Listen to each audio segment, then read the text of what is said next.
Excellent.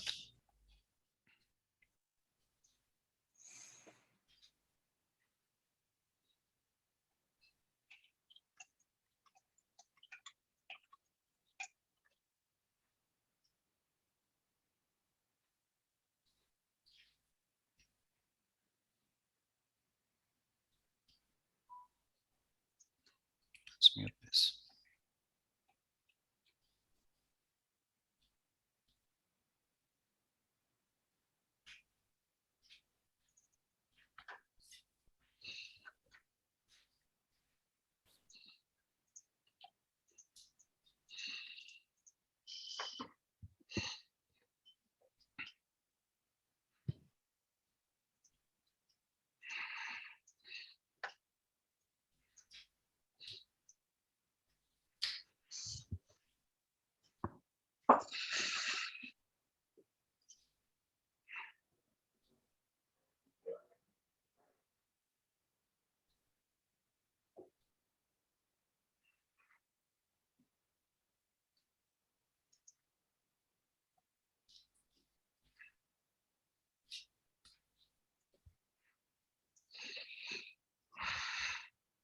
If you're joining us, welcome. We'll get started in just a moment.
Welcome. We'll be started in about 30 seconds.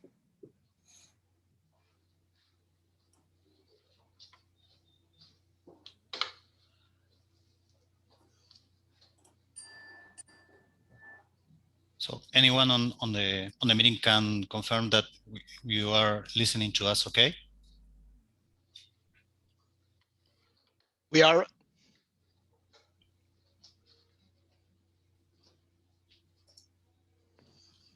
All right. Well, hello and welcome to each and every one of you. Welcome to Globant's two-day A Look into the Edge webinar.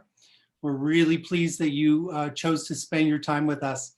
I'm Bill Bronski. I'm a senior solutions architect and artificial intelligence subject matter expert here at Globant. I'm currently located near Seattle. I have about 25 years of experience building IoT, big data, and media processing and publishing solutions.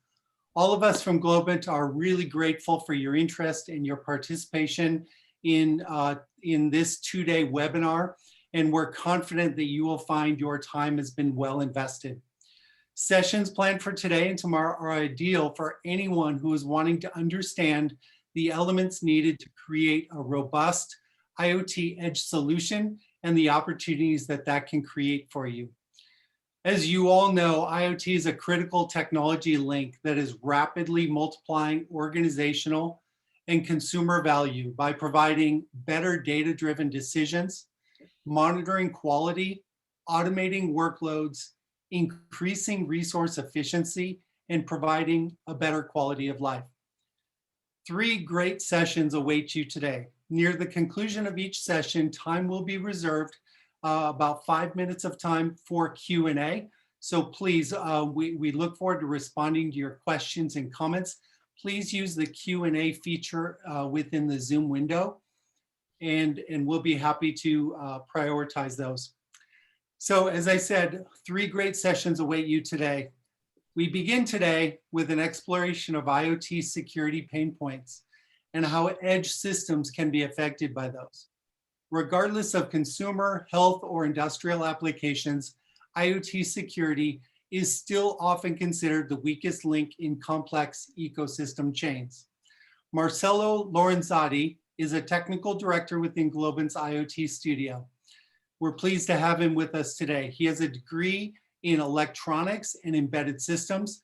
He has experience in fleet control and GIS systems and cloud device management. Over the last 4 years, Marcello has been working on IoT solutions for the streaming industry. Marcello? Okay, thanks for the welcoming, Bill. I'm going to be starting. Let me pass the slide. So what are we going to be discussing today? And sorry, is about the top 10 IoT vulnerabilities in a specific device, which is unsecure by default. And why do we plan to do that? Is that systems, we know about the security concerns about systems that are on the cloud. There are tools that allow us to improve the security or detect the problems on the systems, but we are not mainly most aware of the situation or the risks that are in the IoT systems. So the best approach that we want to share with you is to share the top 10 IoT risks that are enumerated by a foundation that it works for that, for understanding the risk of the security in a specific device that is insecure by definition, by implementation. So what we want us to take you as a result of this meeting is that you understand the security flaws that the system may have, how can you detect it, and how can you test them and improve the solution. So one of the things that we say is that security is not something that you build at the end of the design of a system. So imagine a car. If you have a car, you don't put the brake system at the end of the design. So the idea is that we are going to be seeing how we can detect the security issues and how can we architect them from the beginning. So if you don't know it, there is a foundation called OWASP, which means Open Web Application Security Project, which is a community nonprofit organization that works to improve the security of the software. So we may know, or you may know OWASP by the tools that they might have been built to secure cloud solutions or web solutions. But right now, what they have built is a top 10 list of the security issues that are, let's say, agreed around all the experts about the pain points that the security may be on those systems. So besides that, what does OWASP is to build tools and documentation in order to improve the security of those systems. So we are not going to be enumerating right now. We are going to be talking by one in a specific system. Let me just go. So one thing that we may say, okay, we know about security issues that won't affect us. That is something that happens to others. But let's say that right now, IoT is on the eyes of everyone, is on the news. The problems of the security are not only about a specific device. It is a concern by a lot of people, and it's a problem that is distributed. So any single device that is hacked, you have to imagine that IoT devices are all around the world, and you can distribute an attack in an easy way. So those are some examples that we have, like a gun that shot by running an RF radio frequency attack, you can use it, which is critical. Imagine a car that has been sold, is out of the wild, that you can use and can be hacked remotely. That's something that you may hear on the news. Or even 2 years ago, the problem with the National Health Service of England that was attacked by a ransomware attack on the system that they use to make a medical analysis on the or studies on the people. And as I said, cameras. So you can imagine cameras are hundreds of thousands available all around. And if you can attack them and coordinating to do a distributed denial of service, that is critical. Also, to show, there is an example here that you can see that you are not only talking about assets as a computer or as data. We have assets as reservoir of water that can be depleted by just attacking the system that waters, I don't know, plants or other kind of agricultural investment that you may have. So what is important here is to know that the hacking or the attacks are happening everywhere. Any company might have been attacked and maybe they don't know it. So there is an interesting phrase coined by Sean Chambers to say that there are two kinds of companies: the one that they know that have been hacked and the one who doesn't. So also a little bit of numbers. So it's on the focus of the not only of the attackers. As you can see, the attacks in the 2029 and the 2020 was mostly targeted to IoT systems because they are mostly less insecure, are constrained about the capabilities they have. Also, we can see that in Black Hat and DEFCON, the focus on security was put on the IoT devices. And last but not least, the spending is equals or is similar to the amount of device that is ever growing in the IoT segment. So what are we going to be doing right now is to simulate. We don't have time to do it on right now. We have everything ready to do the testing of this specific vulnerable system. So we are going to be using Kali Linux, which is a distribution designed for penetration testing. So since that distribution is, let's say, has tools that are like considered attacking tools or even tools that the antivirus may block it, we are going to be using a VirtualBox image. And on the other hand, we are going to be using the Raspberry Pi image that the OWASP Foundation has been delivered as a release for the IoT Goat, the specific vulnerable system. So prior to start on what is the attack that we are going to be doing on the system is to understand how can we test the system.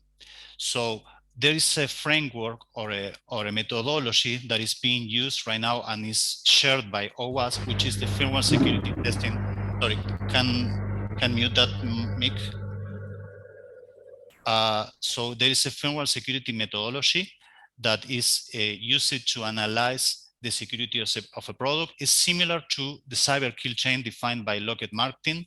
That is a military terminology that you can use to prepare an attack to an asset, let's say a military asset. So you have the preparation, the intrusion, and at the active breach of the system. So in the case of the firmware security testing methodology is similar to that one, but it's more focused on what is the detection and how you can overcome or fix the vulnerability on the system. So you have the three main areas, and the exploitation is the last part. So you can separate it on what is the analysis of the firmware, the file system, all the solution which is not running, and then you start running tests on the system that is executing. I mean, a dynamic analysis and a runtime analysis, and then finally the target binary exploitation. So you can see there, we are going to be sharing that link for you to take a look on that. So as I said, we are going to be using IoT Goat. It's similar to the Web Goat, which is the other implementation that OWASP has in order to secure or to understand the security vulnerabilities on the system. The Web Goat is for a web application, insecure by design. This is an IoT system that is unsecure. So we prepare the system. We have the Raspberry Pi. We've burned the image and we run the system. So After we make an ARP, which is a way to know where is my device IP located, we can find the device. We can do it also by checking on the router or the connected device, and we try to access the device. So what can we see here? We see that it exposes a web UI.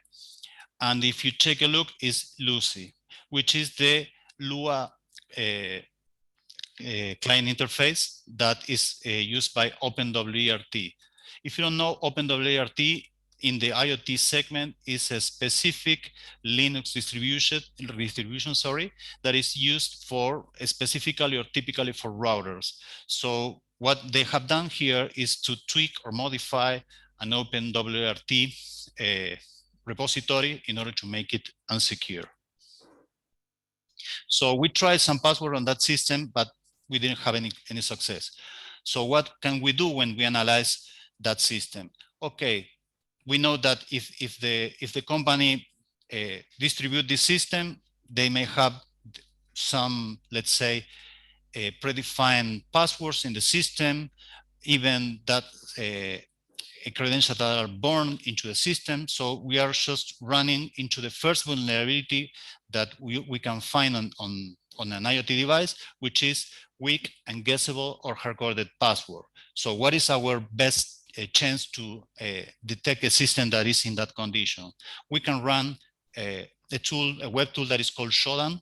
Shodan is like the Google for the IoT devices. You can use the let's say the open version or the per version. That doesn't matter at this point, but basically it's going to be showing you devices that are open. Then you can see the ports that are exposed and the services that are exposed by those systems.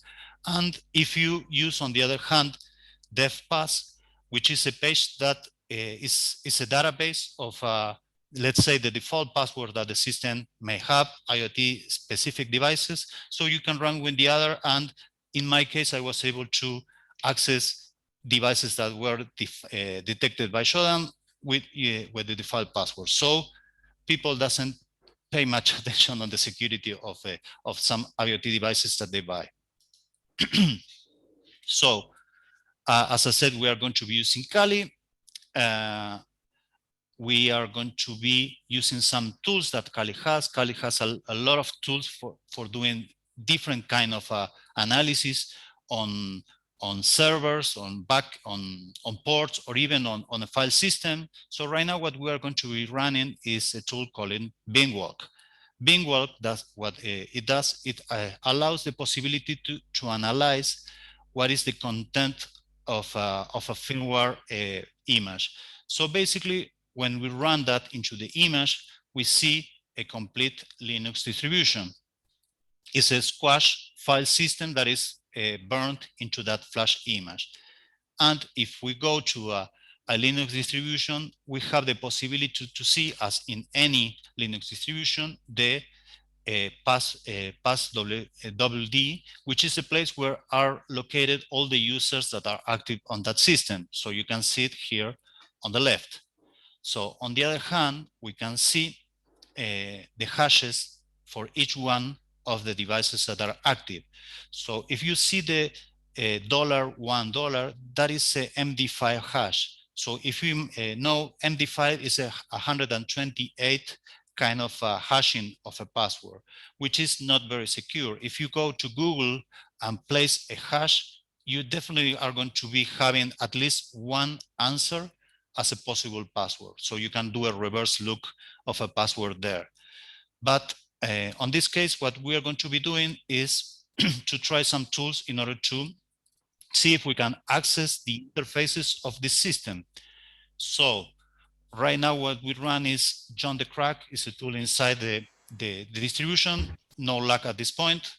But what we did is to run another tool called Hydra, which is a simple tool that just looks into a database of user password and tries those passwords into the system. So after running a brute force attack into the system, not much seconds away, we were able to get a password on that specific device. And we tried by SSH, and voila, we have access to the system, not root permission, but at least we are on a better position. So understand that when you attack a system, you always try to use a backdoor, use a deficiency in the system in order to elevate your permissions into the system. We are not root, but we are going to get there.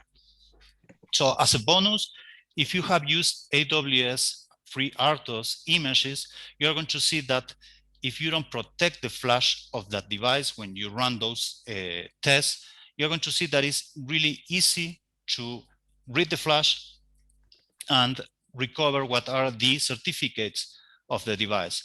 So what is the problem with that? So basically, tons of devices can be connected to your environment, to your AWS environment without any protection. You would need to decommission that certificate, and in that way, you are going to be killing any device that you have with that, any valid device with that certificate. So ensure that you have physical protection on the device. So let's go to the second vulnerability, which is insecure network services. So if you know the system that you use are relying on different services in order to run. So you can have HTTP services, SSH services, which are critical, but sometimes the manufacturer may leave some services that are not really necessary or even insecure. So when we run an analysis on the ports, which as you can see took quite a long time, we see two suspicious ports. One is the universal plug and play on the 5000, and the other one, which is unknown, on the 5515. So let's see a little bit of that. So when we run an analysis, we see that is the mini universal plug and play. So if you're not using the secure option, which I can assure you is not easy to detect that option is configured, you have a way of attacking your system, of an external to attack your system in order to provide the means to connect someone from outside of your system, your internal environment, to someone from the outside. So that is a vulnerability which is highly, it is documented, as you can see in the CVE there, and I'm going to be talking about what is a CVE, about that vulnerability and the risk of that vulnerability. Okay, let's see the other one, 5515. Let's see.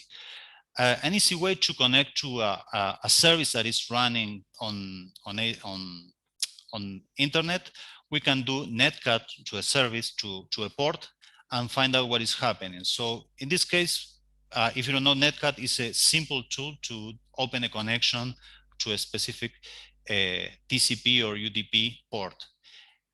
Well, in that case, what we are seeing here is that we were able to connect to that insecure service, which was left by the designer, and we have access to a terminal and also a root terminal. So the next step is to elevate our permissions and change the password.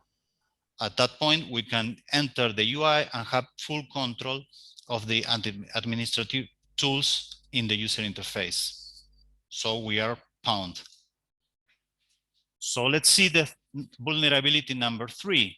So we have insecure ecosystem interfaces. So you're building your solution in secure services maybe, but some programmer or some design of your system, or even some dependency that you have, may be insecure. So it can be a web application, a backend API that you have built, a cloud API, or even a mobile functionality that you have there. So one tool that you can use in order to run a dynamic analysis on the page or in the system is using OWASP SAP. As I said, OWASP built a lot of tools for securing the system. So you can run it with or without authentication. So the problem is, as we can see here in the enumeration, the text lacks authentication, authorization, lack of validation of some of the inputs, or even URLs or assets that are insecure. So we check with the tool. That is something that you are going to be able to do also. And we see what is the crawling on the system, and we see something that is weird, a command inject. So we enter that page, and we were able to see a specific case where you can run root scripts. So remember, Lucy is a Lua client interface. You're being able to run scripts as a root into this system. So another way to elevate your permissions by using the third vulnerability.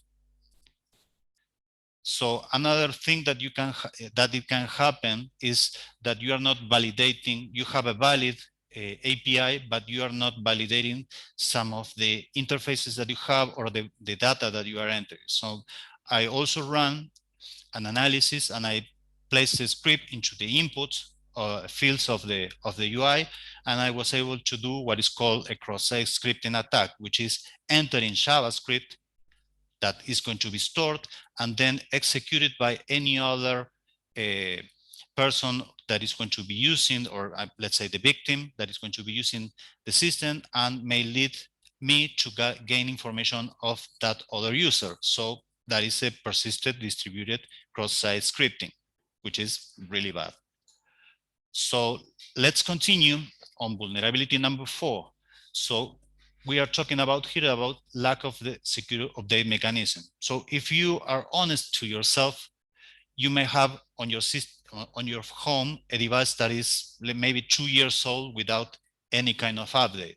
And if I ask you, you may have a router on your system, the connection to the internet of your whole home that is not updated.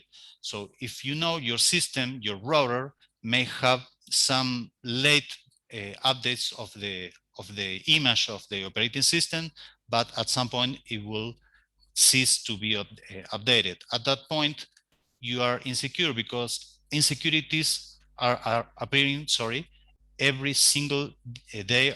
You have new vulnerabilities that are appearing. So you might be on a risk for being attacked on that specific device that you have.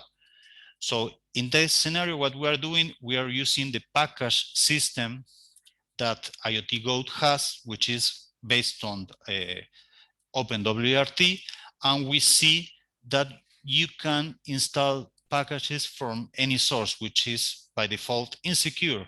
And also we can see that there is a CVE or a defined vulnerability that says that the specific interface that you are using there is on OpenWRT is not checking the CRC checksum. So what I did is I run a server on my machine and I modified the package that is going to be loaded by the system. So I just ran it and I was able to install that package into my system. So voila, also I am running, which is a problem to have an update mechanism which is insecure because it's a vector of attack for your system. So another pain point of the IoT systems.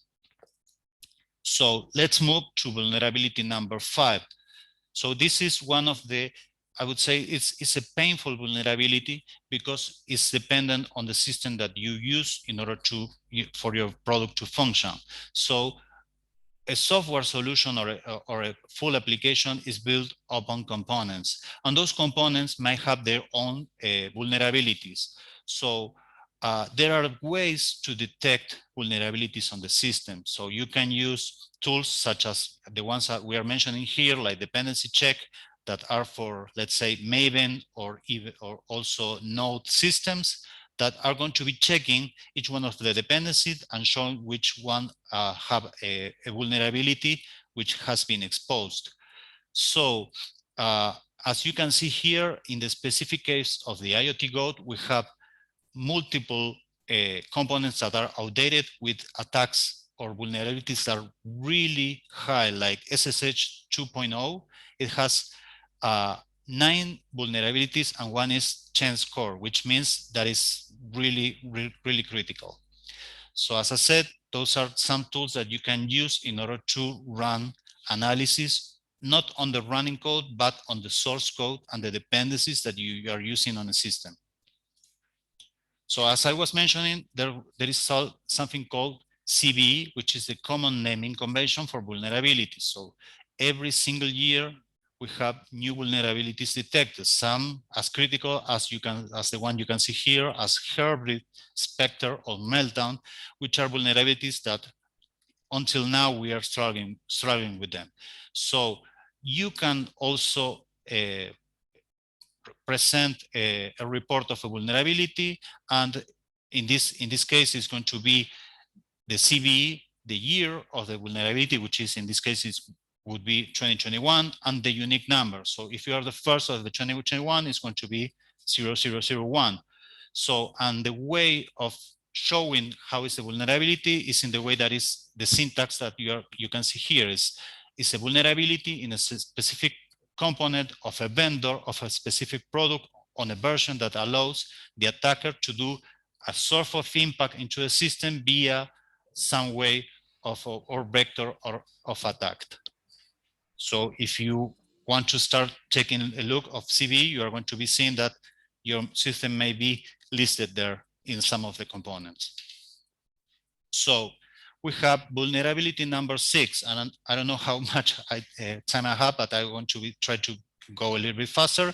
So we know right now that there is a privacy concern about the devices we use. We still be using a smartwatch or a cell phone that can get information, private information from you, and the companies needs to pay attention to the privacy decisions of the end user. So there are two acts, let's say, or two regulations. One is from Europe and the other one is from California, which is the CCPA, and the other one is GDPR, which says how you have to ensure how you're managing the PII or the private information, and giving a way of not storing that information if the user don't want to. So you have to transport in a secure way, and you have to store it in a secure way.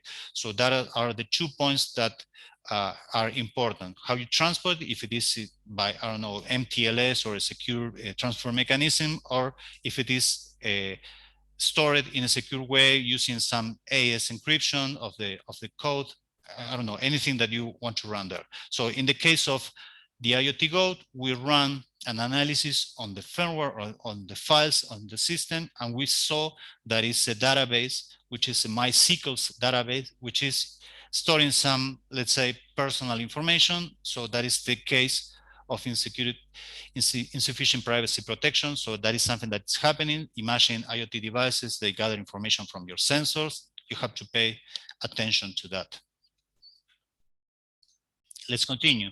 So you have, as I said, insecure data transfer and storage. So right now, the companies and the cloud companies such as Amazon, Azure, or GCP, or even IBM now, they care about the security, how you transport the data in a secure way, even in having security and trust on each one of the endpoint, which is who's who. But the problem is that IoT devices are limited in processing capabilities. So if you imagine like the hit that was the ESP8266, which is a really small device that allows Wi-Fi, it's limited in their capabilities though. So you may find an old version of a SSL and a secure version, and it's really easy at this point to have a compromised transmission of data.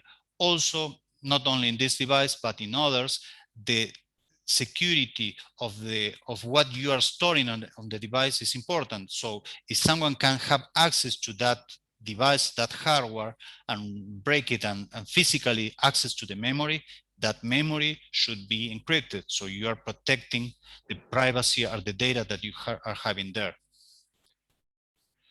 So this one is also vulnerability, which is really important, the lack of device management. So if you imagine right now, we have millions of cameras, millions of cameras that have already been used for distributed attacks. Why?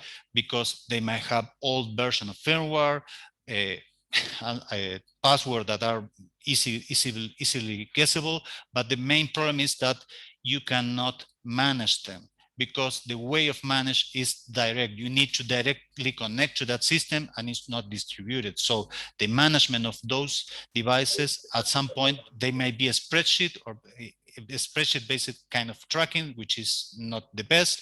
So you have to have a full cycle for your system. You have to onboard it in a secure way. You have to provision the software to that system, update the configuration of that system, being able to monitor one or a set of devices in a secure way, have a policy on how you are going to be managing the security of each one of those devices, and in the sad point of having to remove it, to be able to decommission in order to not to hurt, let's say, the rest of the system. So that is something that it's a vulnerability that is related to one of the challenges that the cloud companies, the IoT cloud company has, is how you have a full device management of the system, not only the data management, but also the device management of the system. So we have vulnerability number 9, which is insecure default settings. So that is something that maybe I have said in the past. You have a device, you buy it, and it has a default configuration like admin, and you never change it. So that sort of things is a security concern, not only about password, but services that are configured by default. Let's say you have a universal plug and play, or other kind of services in order to make discovery of system in your network that are not secure. So default settings is a problem. So everything should have the least level of permission in order to achieve the case that you want to run. So if you want something to enter, just provide the access to what they need, and that's it. Remove permissions once that person doesn't need it. Same with systems. So the last but not least, the lack of physical hardening. So as I say here as a joke is you never have to underestimate the potential of a hammer to make a denial of service of a server. If you are near a server, near a device, and you want to attack it, choose a hammer and you have attacked the system. And that you can extrapolate it into other situations like, I'm being able to secure the data of that system. What about the RAM, the flash, the storage? How can we protect that the product is running with integrity, not with parts that had been, let's say, modified? That is something that is happening right now in systems such as in the iPhones, that you are not going to be able to run part of the product if that one specific device is not has attestation in order to be accepted by the rest. So examples of physical hardening: secure boot. If you have modified the operating system, you cannot boot. Encrypted boot also. Protected firmware from reading. You burn the fuse, not to disabling the possibility to read what is there. As I said, the encrypted storage, only a key. You have a key that is on memory just a brief period of time and allows the system to open and access the data. You can have execution of code or libraries as in operating system as Windows, that the libraries that you have are signed, so you have to have signed libraries in order to be executed.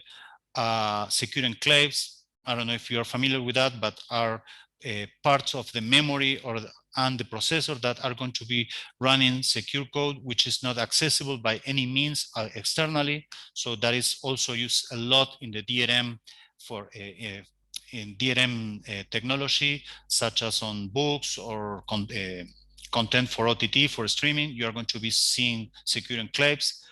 And as I said, think about a defensive way of designing your system, protected in a way that can have, as I said, the least amount of permissions.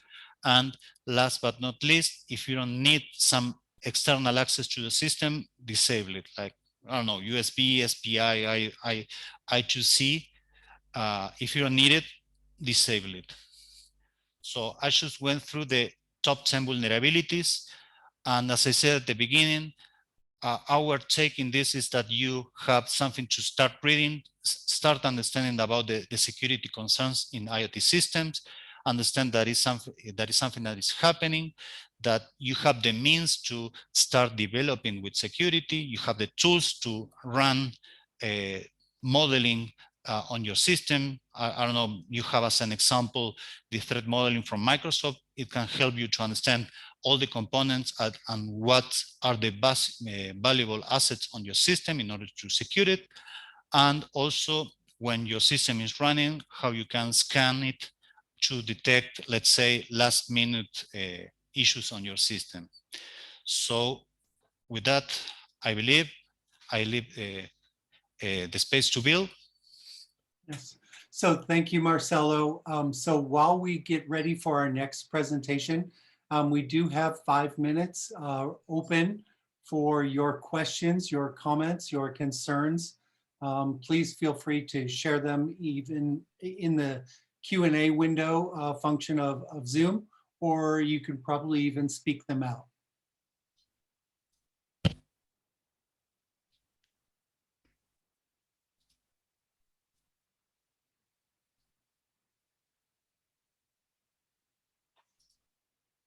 We'll give just one more moment. Any questions, any comments?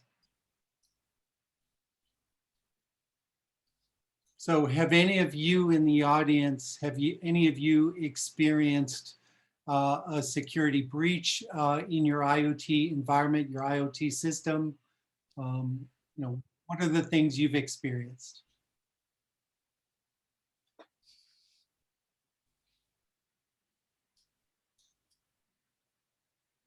All right, Marcelo, maybe I'll just ask you, what was the latest exploit that you've seen? Of course, you can't share the details of who the customer or what the environment was, but what was the latest exploit you've seen or dealt with?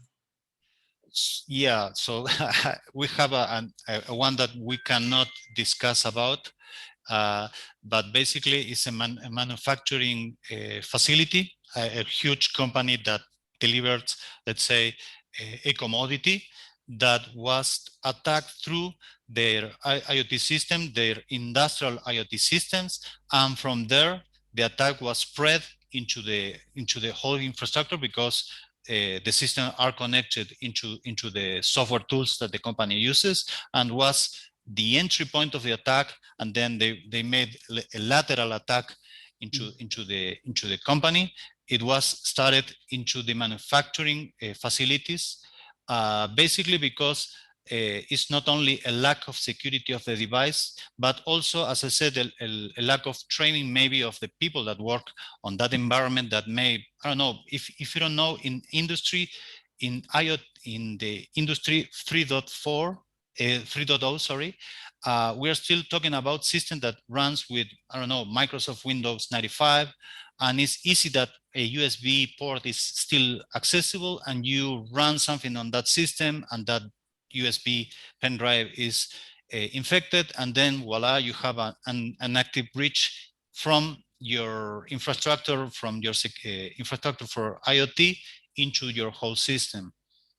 So there are other ones that are maybe not this year, but 2 years ago, that is more related to Target. So in the case of Target, it was a really known and costly scenario where Target provided an API to third-party providers from Target.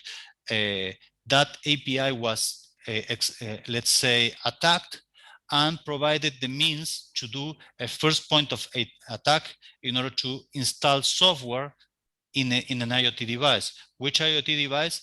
The system that reads the credit cards. I mean, the point of sales were attacked in that point, and that was, they were collecting by many times, I don't know, maybe month, an attack that they just collected the data of credit card and users, and they just then use it as a, for economical reasons. Those are the two that I remember right now out of my head, but yes, it's a problem that is happening right now. One of the things that is like the new in IoT system are the ransomware for IoT. That is the newest kind of attacks. So they are disabling your system, maybe as in the National Health Service, they are disabling a system that is really expensive. I don't know, maybe imagine, I don't remember the word, a machine to make image by radiotherapy, or by electronic field, electronic magnetic field. Those kind of systems are really pricey, and if you disable it at least 1 or 2 days, you are losing a lot of money. So they have attacked those systems, and yeah, that's a scenario for an IoT attack. Well, thank you, Marcelo, for those great insights into just various security attack vectors. You reminded me often how important it is to practice defense in depth with all of our systems, that any weak point of the chain could be disastrous if we're not protecting in multiple layers. So thank you for sharing all of your experiences, your reminders to remain diligent with them. And it's really great to know that we can defend against these. So thank you, Marcelo. Coming up next, today's second session with Camilo Gomez will cover guidelines for IoT device code optimization. So especially critical in the case of device cores with limited resources, oftentimes very small devices. This session will promote optimizations which are bound to memory, speed, and algorithmic simplification. That's a mouthful. Camilo is an IoT engineer within Globant's IoT studio. He holds degrees in automation engineering and embedded systems. His really broad experience in consumer electronics, mobile robotics, agriculture, automotive, and industrial automation. So please welcome with me, Camilo. Good morning. Thank you, Bill, for that intro. So I'm going to tell you why optimization is sometimes required in IoT devices and how is the process. And I will give you some recommendations that you can use to optimize your embedded application just in case that is required. So let's first start by saying what optimization consists of. It is practically any method of modifying code aimed to improve its quality and efficiency. We optimize code to gain some speed or to decrease the size of the application, also to reduce costs, and in some cases to make our application less prone to defects. So what is the basic requirement for this? The outputs and the side effects of the optimized code should be the same of the non-optimized version. In which cases can I deviate from this? So when the benefit of the optimization is estimated to be more important than probable consequences of a change in the program behavior. For example, if speed is very important in the calculation of a complex mathematical equation, the loss of precision in the results can be accepted. So what is optimization required in IoT devices? So when we talk about devices in the context of the Internet of Things, it is because we are targeting a mass production market. Millions of connected devices sending information to the cloud to give added value to a particular solution. So for this kind of devices, for the IoT, these devices actually must handle many tasks at the same time. These tiny processors must deal with multiple internet protocols, must handle the way it saves the data. Actually, they perform some pre-processing. And these things are in addition to what the device itself must already do, such as controlling some peripherals or managing internal resources. All of these things should be running in a device with the lowest possible price. Although in so many cases we can use controllers with better specifications at a higher price, some markets cannot afford a few extra dollars. For example, in higher impact industries such as the automotive and the consumer electronics, an extra dollar can make the solution not viable. So as we can see today, low-end microcontrollers of 8 and 16 bits are still valid. And with the growing acceptance of the IoT, they will continue to be valid in the future. So given the limited finite cost of the IoT devices and the increasing demand for more robust applications, sometimes an additional effort in the development stage is necessary to make the application to fit and in these very cheap and very constrained controllers. And in these cases is where the optimization makes sense. Okay, so how is the optimization process? Basically, there are just 4 steps. The first is to have the application tested and functional. This is absolutely mandatory.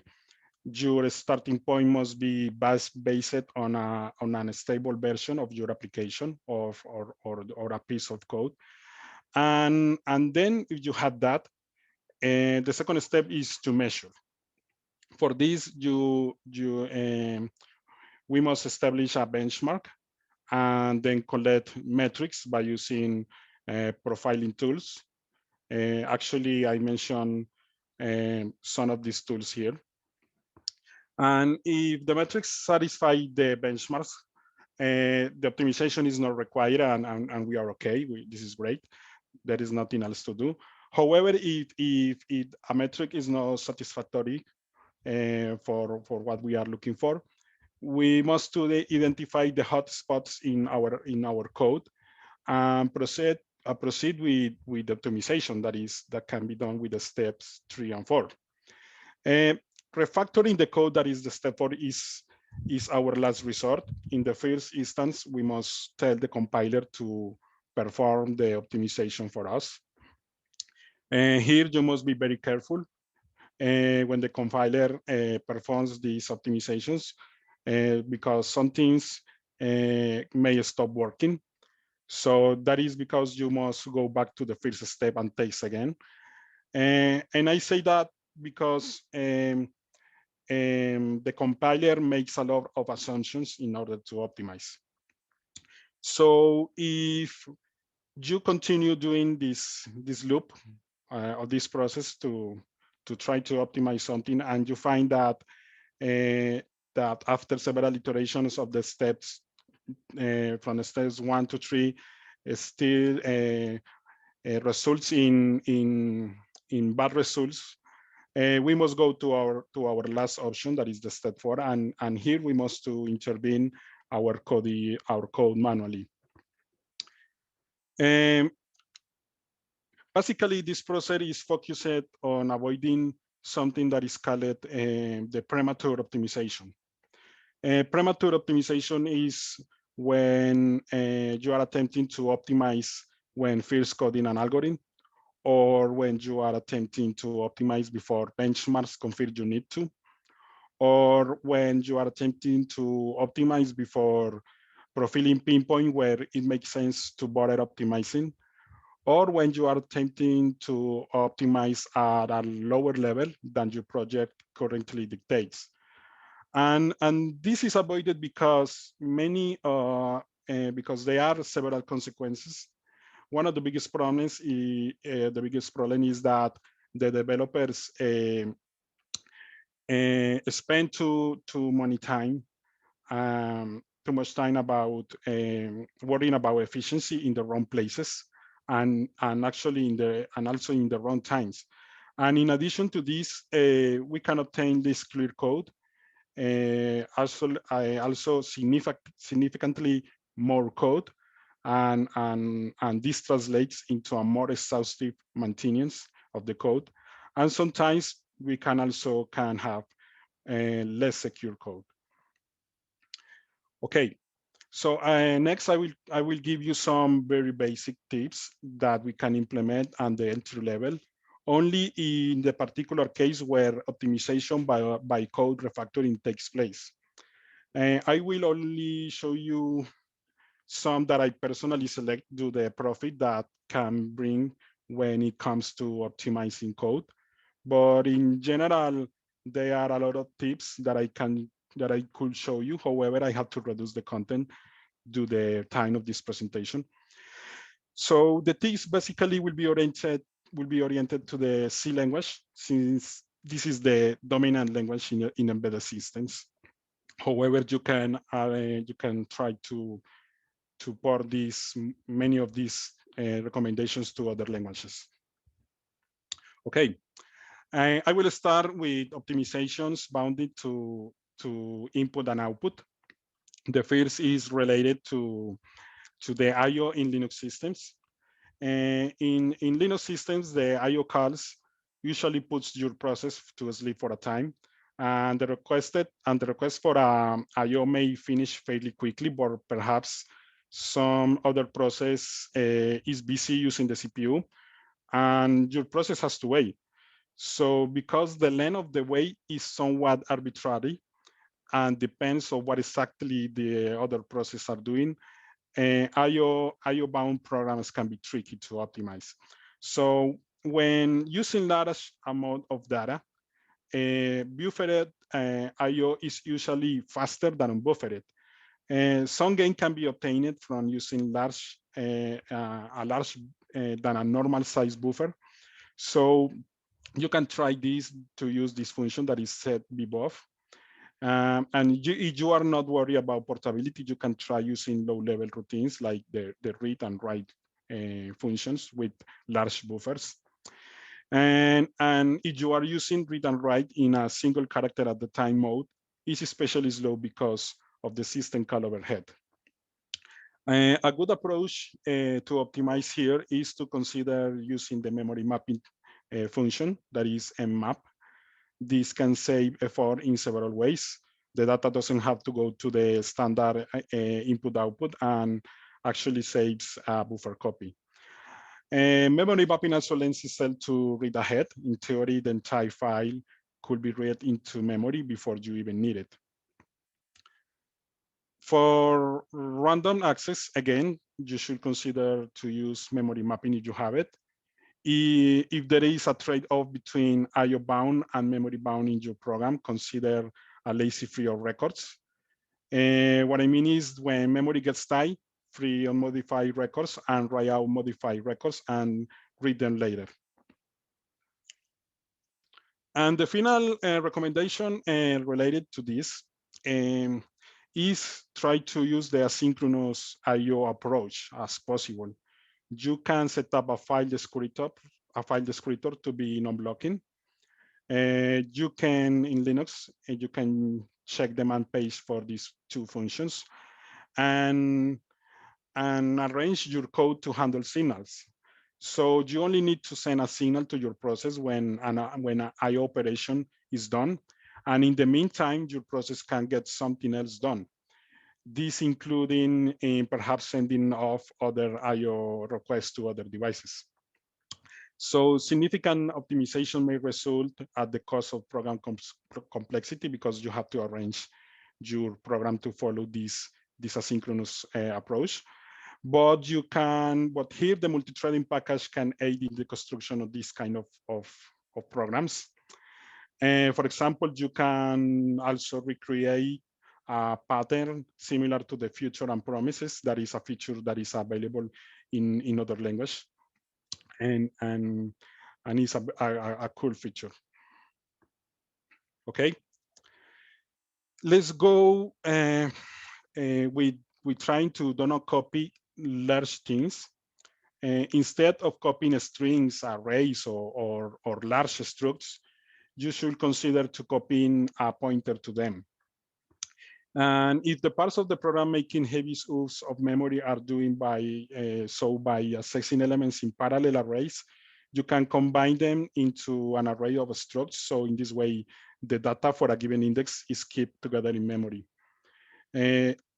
if you have an array of structs, but you find that the critical part of your program is accessing only a small number of fields in each struct, you can actually split these fields into a separate array so that you can use the unused fields um, to to not read the cache in unnecessarily. Okay. On devices with alignment restrictions, you can sometimes save a tiny amount of space by arranging similarly typed fields together in a structure. With the most restrictively aligned types first, there may still be padding at the end, but eliminating that can destroy the performance gains that for what alignment was meant to provide. Okay. And the last one regarding memory bound optimization is basically just be stingy. Here you always keep in mind the Jagni principle.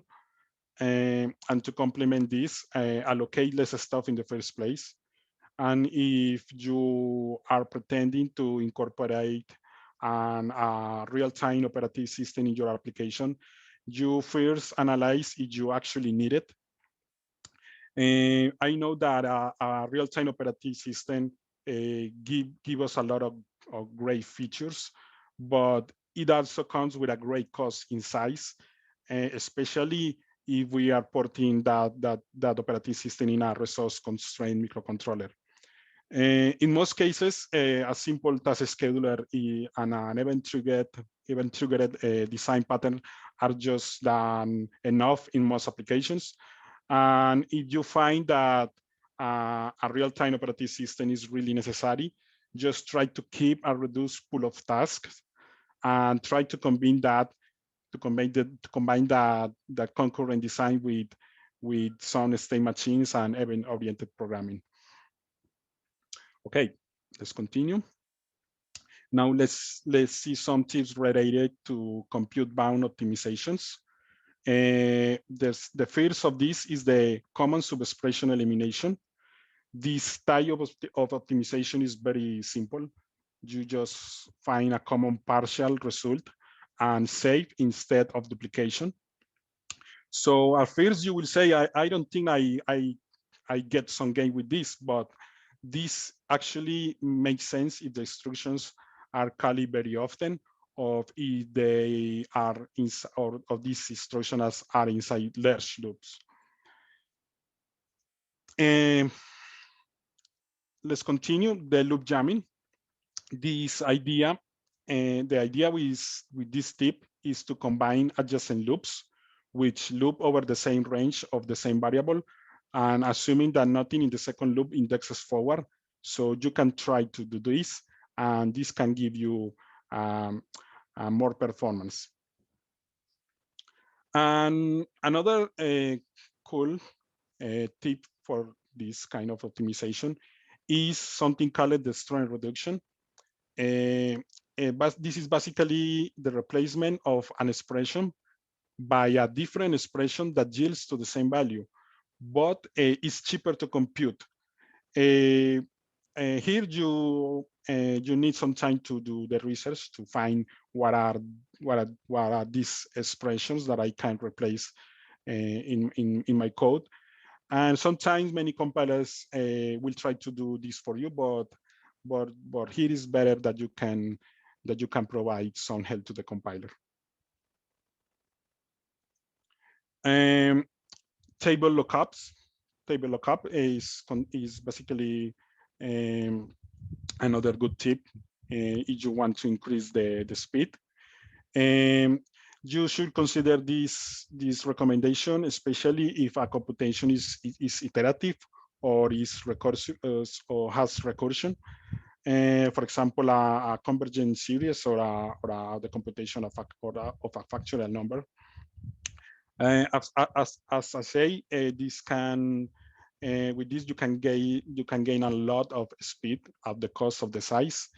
And I say this because sometimes these tables can become very large. Okay, now let's see some tips or some recommendations that helps to reduce the complexity of some mathematical and numerical operations.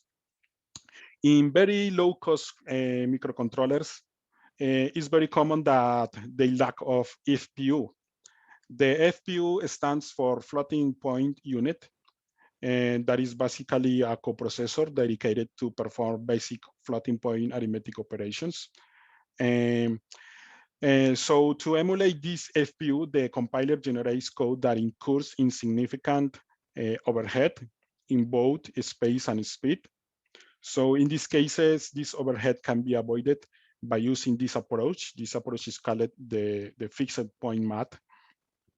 And this provides a small and fast alternative to floating point numbers in situations where small rounding errors are acceptable. So basically here, the programmer assigns a radix point to each number and tracks the radix point through every operation. I don't want to go into much detail here. I think you can consult this method later in the internet. But basically, at the end, you end with basically integral operations. For addition and subtraction, it's very easily. You just apply the operator. And for division and multiplication, you only need to do some kind of scaling. That scaling just tracks the radix point. And actually there is an example here that shows the possible implementations to do the product and the division using a fixed point approach. This the fixed point approach. Okay, let's continue. Another good recommendation is that you can find that you can get libraries optimized for something particular. Some are even optimized for a specific hardware. For example, the guys from the Raspberry Pi Foundation, with their latest devices, that is the RP2040 microcontroller. They include in their ASDK some commissioned floating point functions that are substantially faster than the GCC equivalents. And basically, they incorporate these libraries that actually I put the link on the bottom. So this is a good recommendation. You can find some library that is already optimized. That is a good approach because it saves a lot of time in the development stage. Okay. And the last tip regarding this kind of optimization is just simplify. There is always a simple and clever way of doing things. Some given implementations are very expensive because they are designed for precision. Here I am talking about, for example, the math libraries that are included in most compilers. So in this case, you can look for a simpler numerical alternatives, and of course, some research is required here, and this translates into more development time. And it should be also be considered that simplification can have a cost. For example, the loss of precision of the outputs. And so here you must to find a balance, just in case if the loss of precision is allowed. Okay, let's look at this great example. This example is something old, but it's very popular because it gives a context of what can achieve by using math simplification. This is the legendary optimization, and when I say this legendary, is actually true. Basically, this is the fast inverse square root of the Quake 3 video game. For this operation, this operation, sorry, is used in digital signal processing to normalize a vector. And in gaming is used to compute angles of incidence and reflection for lighting and shading. So it is a very frequently used operation. So on that time that the included square root function was too slow. So these guys basically what they do is they implement a numerical approach that is called the Newton's method, and they just take the input argument and they just treat the bits representing the floating point number as a 32-bit integer, and they perform a logical shift, and the result is subtracted for this number that is a magical number, 5F3759DF, that is in hex notation, and that number is basically a floating point representation of the square root of the 2 raised to 127. And what is the result of this?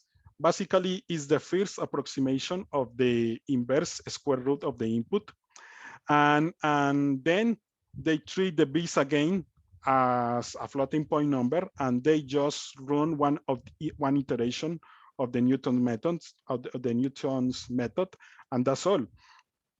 And this yields to a more precise approximation and it's actually very fast. As you can see, this optimized code is harder to understand, and of course that to reach this kind of code takes a lot of time. For example, we can deduce that reaching that magical number was not an easy task. In this paper, you can find how they perform all this process to get to this optimization. Okay. We have about 2 to 3 more minutes remaining. Okay, that's fine. Now let's take let's talk another example. I'm going to show you a C code for the discrete Fourier transform in a moving window that is used to analyze signals and detect anomalies. But there is another requirement here. The execution time for one iteration of this algorithm is 10 microseconds. Please mute the mic, please. However, sorry. However, due to the overhead of the implementation of the first implementation of this code, the scheduler, the real-time operating system cannot meet the time specification. So this is the code of this implementation. This is how the programmer translates the equations of this algorithm directly into code. And of course, this works fine. This works correctly, unless in the outputs are fine. But the latency is very high, and the deadline can be met by the operating system.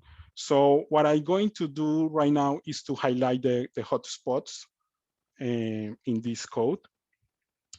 Unfortunately, the compiler optimization didn't help too much here. So here is what's necessary to simplify and apply some of the recommendations that I already mentioned previously.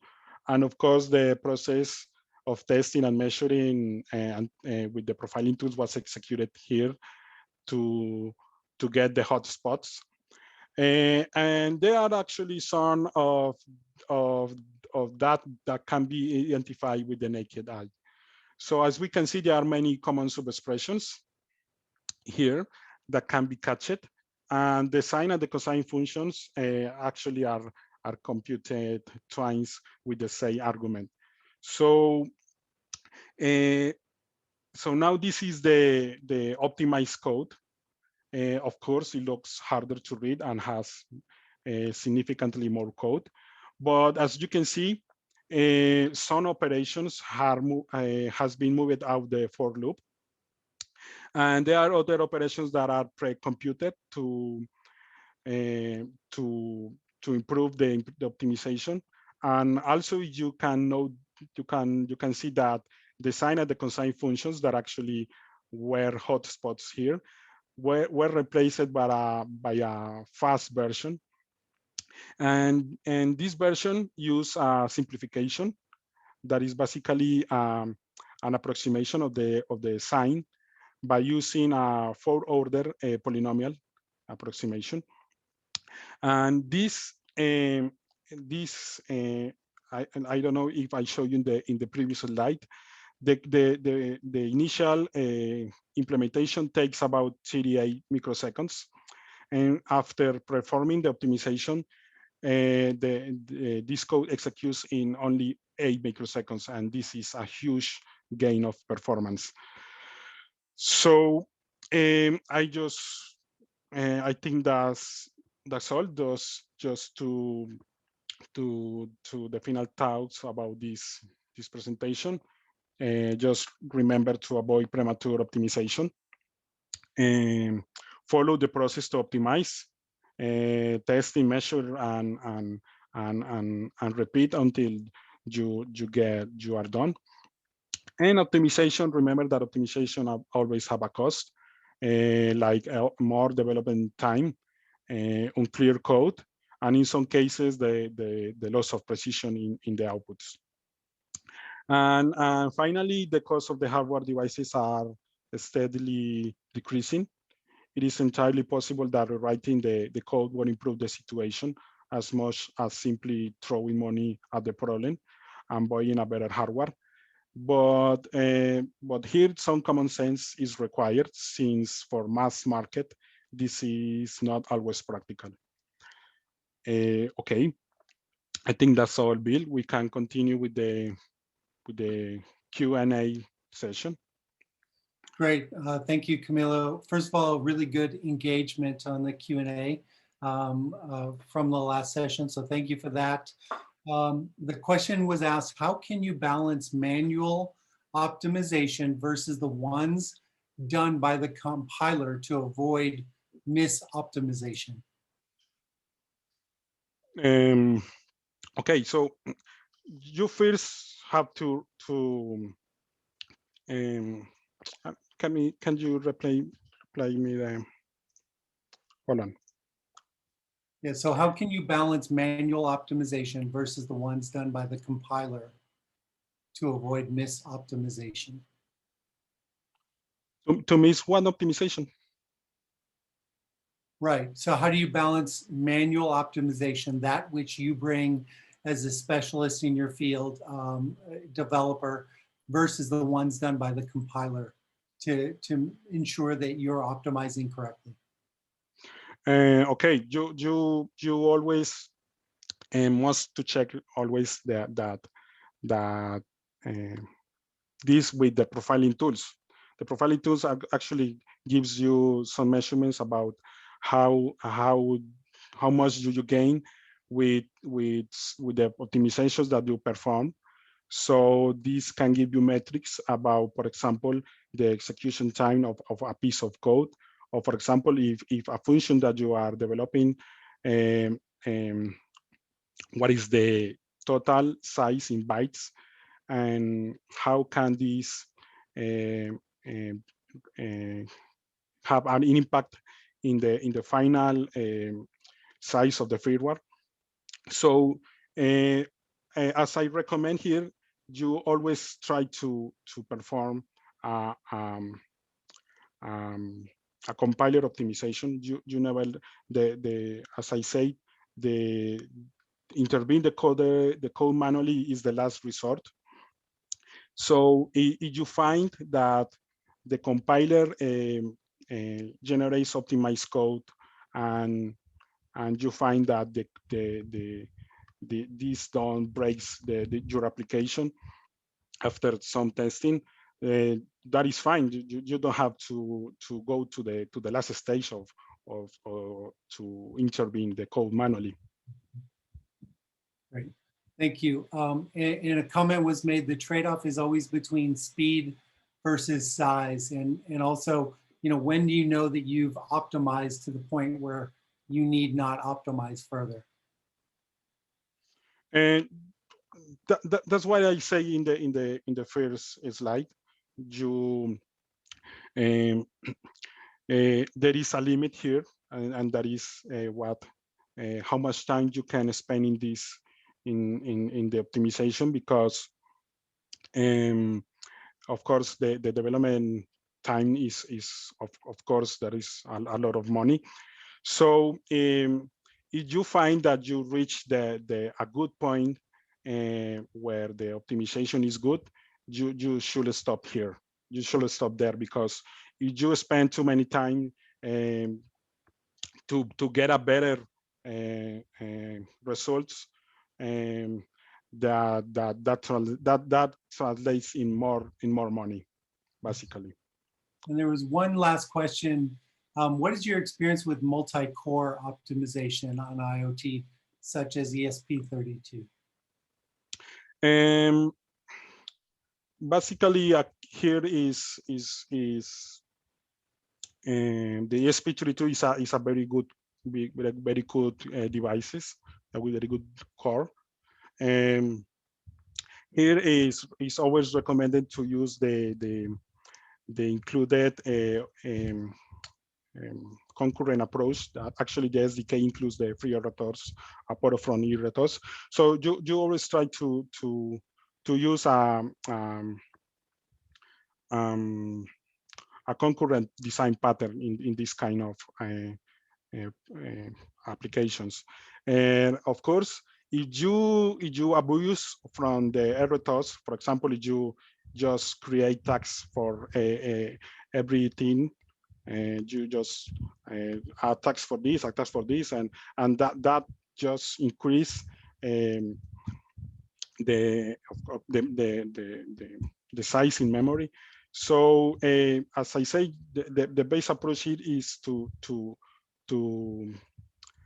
try to create a reduced pool of tasks, and in most cases you can combine some concurrent programming with, for example, state machines, or for example, some object-oriented programming.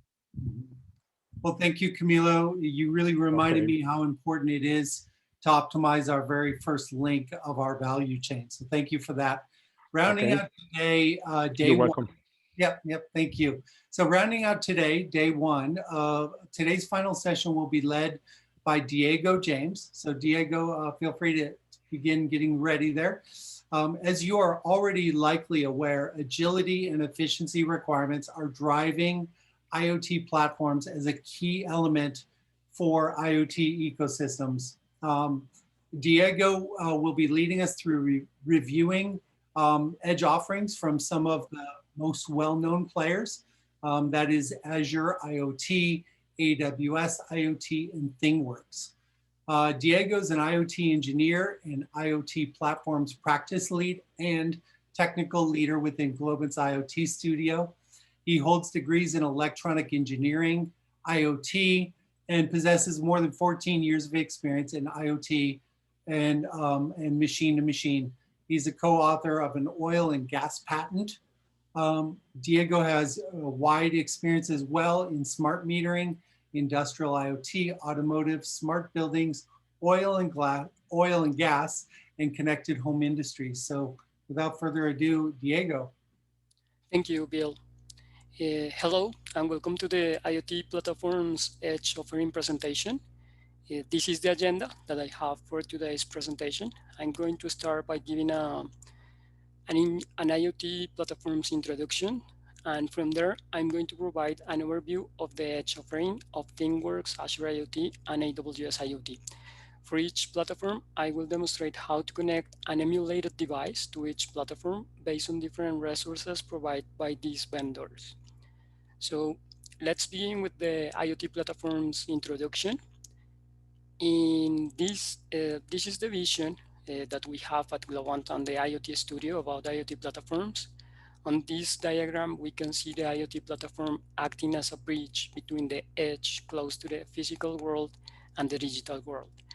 On the left, we have the industries, connected home, audio and communications, connected vehicle, retail, industrial manufacturing, smart buildings, and construction, for example, to mention some relevant verticals and industries. Close to them, we have the IoT devices interacting with the physical world.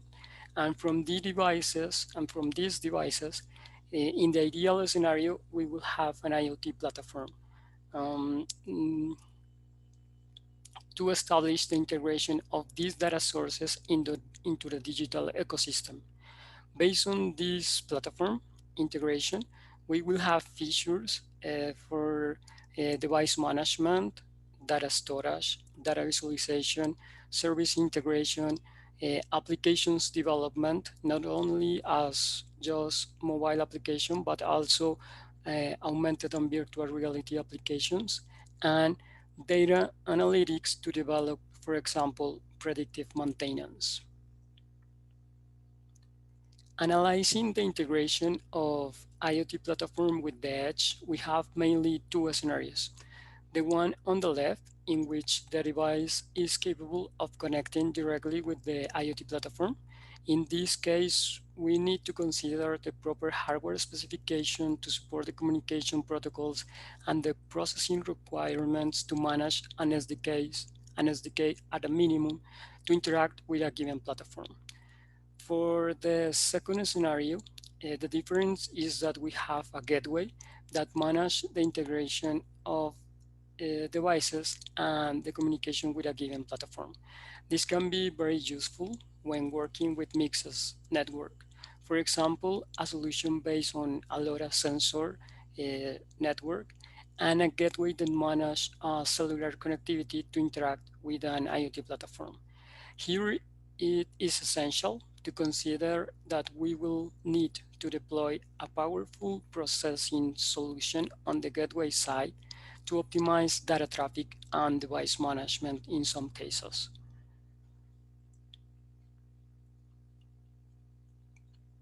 In this slide, we have the main components of an IoT platform. A very important one, and especially related to Edge, is the devices support. Vendor provides SDKs and in some cases real-time operating system, RTOS.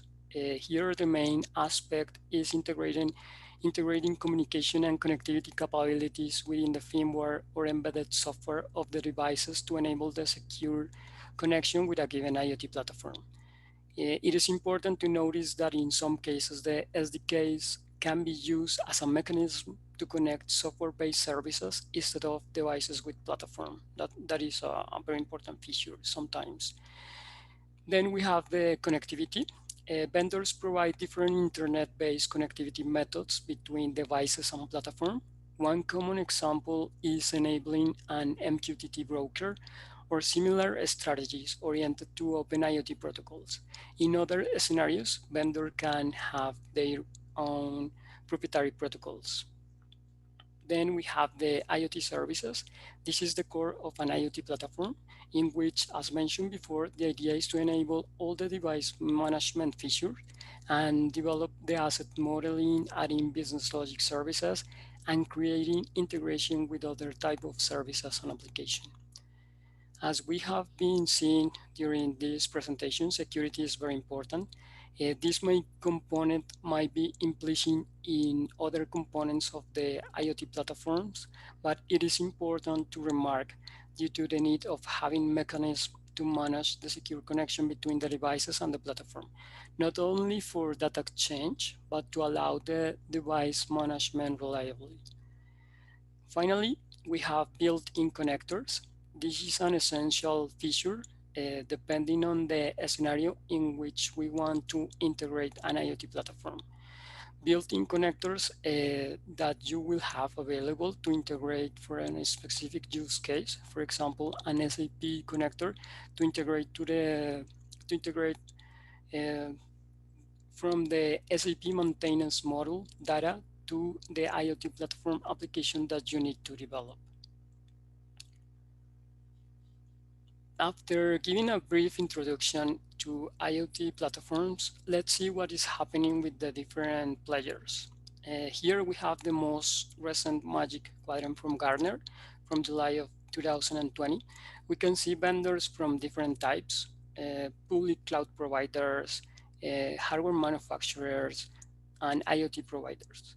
For the next section, of the presentation, I will focus on two of the leaders, PTC and Microsoft, and one of the niche player, AWS.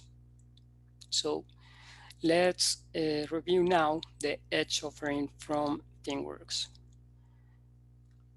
In this diagram, we can see the alternatives to manage Edge integration with ThingWorx. The first one is Kepware Server EX, is the industry-leading connectivity platform that provides a single source of industrial automation data to develop your applications. This solution allows users to connect, manage, monitor, and control diverse automation devices and software applications through one user interface. This is a very powerful tool in the context of industrial automation. Then we have the ThingWorx Edge SDKs. As mentioned before, there are scenarios in which we need to connect systems and other type of solution beyond IoT devices. And in that sense, ThingWorx provide SDKs supporting Java, C, Android, and .NET. Then we have the ThingWorx Edge microserver and the Lua script resource to connect devices to a ThingWorx platform. The Lua script resource can be configured to run on devices that connect to the device where the Edge microserver is running. The Edge microserver forward meshes from the ThingWorx platform to the Lua script resource devices, and from the Lua script resources to the ThingWorx platform. Also, based on the concept that ThingWorx is a REST API, can be considered as a REST API, for those devices that are capable to manage this type of communication directly, we can have this alternative in the solution ecosystem. And finally, we have cloud connectors. So for those scenarios in which, for example, you have your devices within AWS IoT or Azure IoT, you can establish connections through connectors from those platforms into ThingWorx to develop your application based on data that you have in those platforms. Well, I'm going to present here a quick demo about how to integrate an emulate device with the platform. In this case, I'm going to emulate a controller. As mentioned before, one of the important features about the Edge offering that supports ThingWorx is Kepware. It's a very powerful tool in the context of industrial automation. So what I'm going to do here is to emulate a controller that I have within Kepware, and I'm going to send proper updates of the properties, and I'm going to see those properties updated within a thing that represent this industrial controller. So now I'm going to switch to a virtual machine that I have in which I have running ThingWorx industrial connectivity, aka Kepware. And as you can see here, I have a device one. This device one represents a controller. For this controller, I have two tags, the tag one and the tag two that are variables. Like in the context of industrial automation, well, the tag are the way to name variables.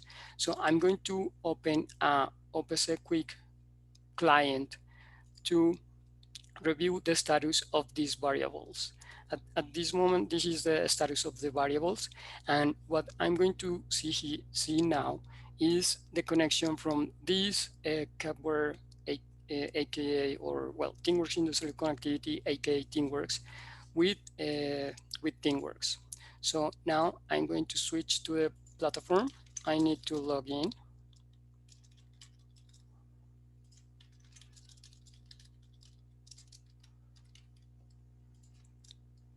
Let me try that again.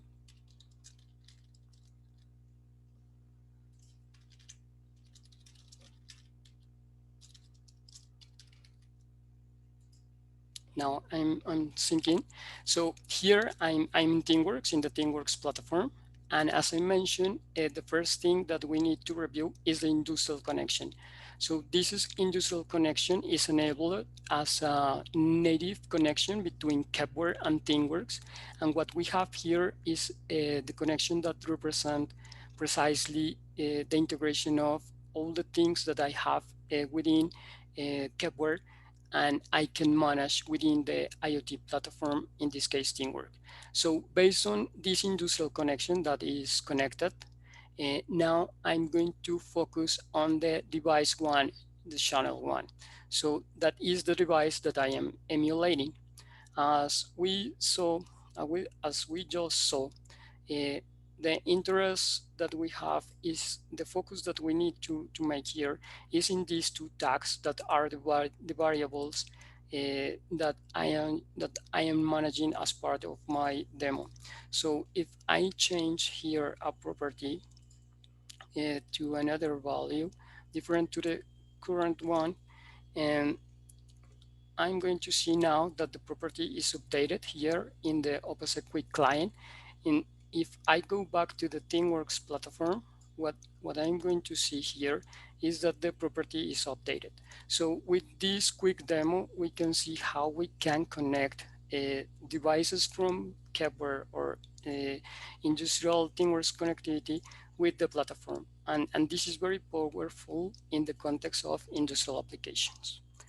Going back to the presentation, uh, let's review now the Edge offering from Azure IoT. Before discussing the Edge offering, it is important to mention that Azure IoT Hub provides a cloud-based solution backend to connect devices. You will be able to extend your solution from the cloud to the edge with per device authentication, building device management, and scale provisioning. In terms of support for devices integrations, we have Azure RTOS, that is a real-time operating system for IoT and edge devices powered by microcontrollers units. Azure RTOS is designed to support most highly constrained devices, for example, battery power, or those that has less than 64K bytes of flash memory. Then we have the Azure IoT Hub Services SDKs. These SDKs contain code to facilitate building applications that interacts directly with IoT Hub to manage device securely. And similar to what I mentioned previously about TeamWorks SDKs, in this scenario, we also can use these SDKs to go beyond devices and connect applications as and manage those as in the IoT context. Then we have Azure IoT Edge. This is an Internet of Things services that builds on top of IoT Hub and enables users to carry out edge computing. Edge computing is when data is analyzed on devices that is at the edge on the network rather than in the cloud itself. And now I'm going to do a double click about this service because it's very interesting. And the core component of this service is the Azure IoT Edge runtime. And it was turns a device into an IoT Edge device in the context of Azure. The runtime can be deployed on devices as small as a Raspberry Pi or as large as an industrial server. While once the device is configured with the IoT Edge runtime, you can start deploying business logic to it from the cloud. So what we achieve here is to extend the capabilities from the cloud into the Azure IoT Edge device to manage large scenarios in we have, for example, limited or constrained communications capabilities. And an important thing to highlight, and as I mentioned before, is that this device relies on the connectivity to IoT Hub to extend the capabilities of deployment and network communication. Now, well, for the Azure IoT demo, I have a very simple demo based on a Raspberry Pi Azure IoT online simulator. This resource is available within the learning resources for the IoT learning part of Azure. And the idea here is that basically we can simulate sensor that is connected to a Raspberry Pi. And based on the Node.js SDK, we are going to establish a connection to the Microsoft, to an IoT hub, to an Azure IoT hub. So I'm going to switch now to those elements. And I'm here at the simulator. And as I mentioned, we are running here the Node.js SDK. Here we have all the components that we are using for that SDK and to integrate the application. This is a very basic entry level demo. So what you can do is basically to manage the connection of a device that is provided by the concept of a connection string in the Azure ecosystem. And once you connect, and once you have this, you can run the demo and start emulating data. I'm not going to present that now because it takes some time to reflect here in the dashboard. So, but for you to have an idea. So I'm here at the Azure console, and I'm in the IoT hub that I create for this demo. And here at the IoT devices component, I have the device that I create to integrate that Raspberry Pi simulator. If I go back to the IoT hub, to the dashboard, here we can see all the messages that I have been, well, testing for presenting during today's presentation. And basically what we can have here is the registry of all the message that the simulator is sending. Going back to the presentation, now let's review now the Edge offering from AWS IoT. Like the Azure scenario, in AWS we have a AWS IoT Core services that connects IoT devices to AWS IoT services and other AWS services. Similar, as I mentioned before, similar to the Azure scenario, the powerful concept within these public cloud providers is that these IoT-based connectors are enabling to connect your IoT devices to the entire cloud offering that they have for storing and processing data and so on. So in the Azure scenario, we have Azure IoT Hub. And in this case, in the case of AWS, we have AWS IoT Core. As I mentioned, includes the device gateway and the message broker, which connect and process message between your IoT devices and the cloud. In terms of the offering, the Edge offering, we have here two services. The FreeRTOS, maybe of you and well, Camilo just mentioned that in his presentation. This is an open source real-time operating system for microcontroller that make small, low-power edge devices easy to program, deploy, secure, connect, and manage. This is distributed freely under the MIT open source license. FreeRTOS includes a kernel and a growing set of software libraries suitable for use across industry sectors and applications. This includes securely connection your small low-power devices to AWS cloud services like AWS IoT Core, or to more powerful edge devices running AWS IoT Greengrass, the another service within the edge offering of AWS. And FreeRTOS is built with emphasis on reliability. For many of those that had the opportunity to use this real-time operating system, know that it's been available for a long time, so it's very reliable in that sense. The another service that we have is AWS IoT Greengrass. This is an Internet of Things open source edge runtime and cloud service that helps you build, deploy, and manage device software. You can program your device to act locally on the data they operate, execute predictions based on machine learning models, filter filter and aggregate device data, and only transmit necessary information to the cloud. Similar to the Azure scenario in which we had Azure IoT Edge in the AWS ecosystem, we have AWS IoT Greengrass. Doing precisely double click about this service, we have here the things that are generating data.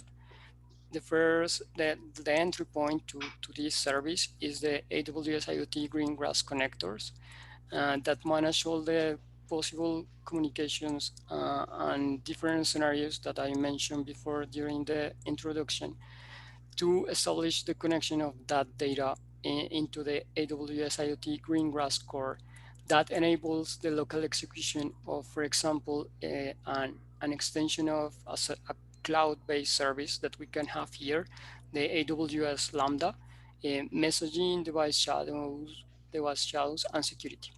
And then we have also the AWS IoT Greengrass connector to manage the integration of this device data that can be from this for a single device, or in a scenario that we have AWS IoT Greengrass acting as a gateway. We can manage the communication with other AWS services, third-party applications, and on-premise software. Going to a quick demo about integrating AWS IoT. What I'm going to do here is to emulate a device that is running a demo application based on Amazon FreeRTOS on a Windows machine. And this application is going to establish an MQTT communication with the AWS IoT core, and we are going to see within a test application, an MQTT test console that we have available on AWS, we are going to see these messages.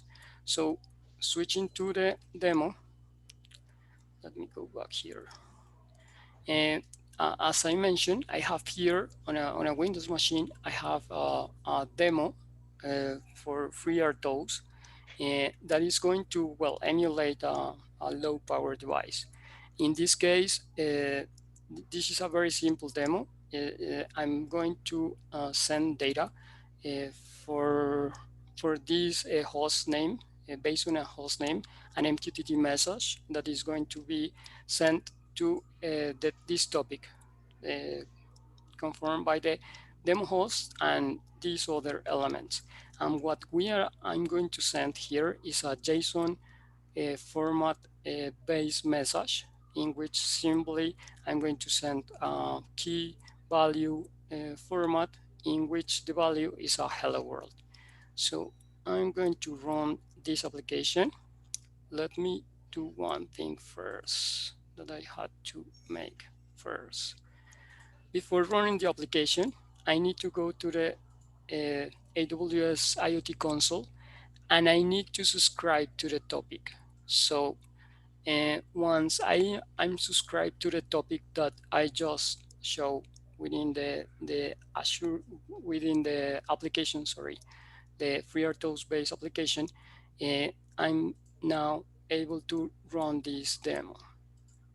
So running again this demo. Diego, we have about 1 minute. Okay, perfect. So now I'm running the demo, and here you can see the hello world message. And if we go back to the console, we start to see the message that we receive from that emulated device. As I mentioned, the idea here is to demonstrate very quickly how can you emulate devices and connect them to this cloud, and based on many tools that they provide, monitor and start testing the integration of this application. Well, so going back to the presentation, um, in this session, I presented a vision of how we can understand IoT platforms. From there, I gave an overview of the edge support of three key players: ThingWorx, AWS IoT, and Azure IoT. And I had the opportunity to present quick demos of how we can easily emulate devices and integrate them into these platforms. With that, I think that I'm done with my presentation. Terrific presentation, Diego. Thank you so much. There's a couple questions we have. The first one is, how is the traffic from the device to an IoT platform such as Azure secured to prevent man-in-the-middle attacks? Yes, well, you can manage many tools that these platforms provides. Many of them are oriented to manage device provisioning services and all the things related to certificates. So you can secure your connections and your devices. And in the scenario of large project, imagine scenarios in you can have 1,000 or even million of devices. These cloud providers, for example, well, Azure in this case, that was mentioned on the question, provides a service that is called device provisioning services that precisely is think to manage this scenario, to be able to guarantee that the devices that are going to be connected are going to be connected in a secure way, and that you can avoid this type of attacks. Great. And what are the requirements for a device to run RTOS? Well, every single RTOS has their own specifications.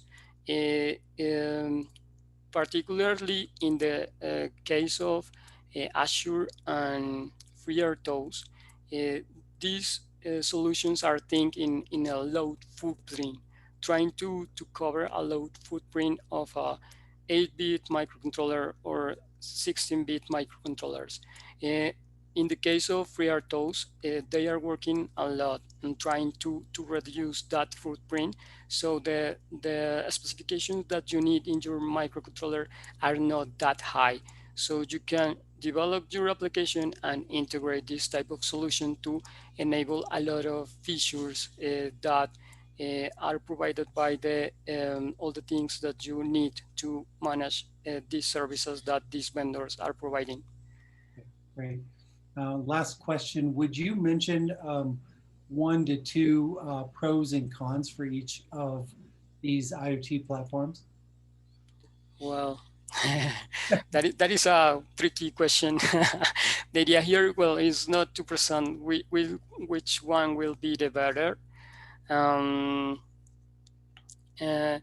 think that, well, I'm going to split them like in the public cloud providers, Azure and AWS.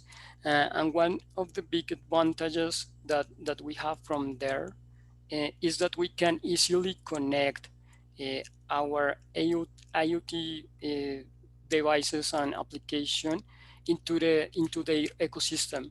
So as I mentioned, we can easily connect, for example, an IoT application with an storing service from Azure or from AWS, for example, to store data in Dynamo in the case of AWS, or to store data in Cosmos DB in the scenario of Azure. That is a very important advantage in terms of the public cloud providers and their IoT offering. One disadvantage is that they are not that strong in providing tools to develop your end user application. So if you need to develop your end user application like a UI, a web UI, you need to develop that outside of this ecosystem and then integrate it within these services. And that takes me into the advantage of ThingWorx is that within the same platform you can develop your web UI application, your UI application. The platform is think in that sense that you can somehow develop the backend and the front end within the same place, and that makes that takes somehow a pro in the context of ThingWorx. The disadvantage is that you won't have large services available to interact with your application, but you can develop those, or as I showed you before, manage connectors, built-in connectors to integrate this type of solutions. Great. Thank you for your insights, Diego. And thanks to all of our Globant IoT and technology experts who have presented today. And thank you for joining us. We're sure that you found today's sessions insightful. There's more. Join us again tomorrow, same time, where more of our technology specialists will be presenting. We will have 3 sessions: how big data and IoT work together, a session on edge audio processing, and also a session on edge video processing. We're looking forward to seeing you then. If you've registered for this event, you will be receiving an emailed reminder. So thank you again. We're really looking forward to seeing you tomorrow. Thank you. Have a great day.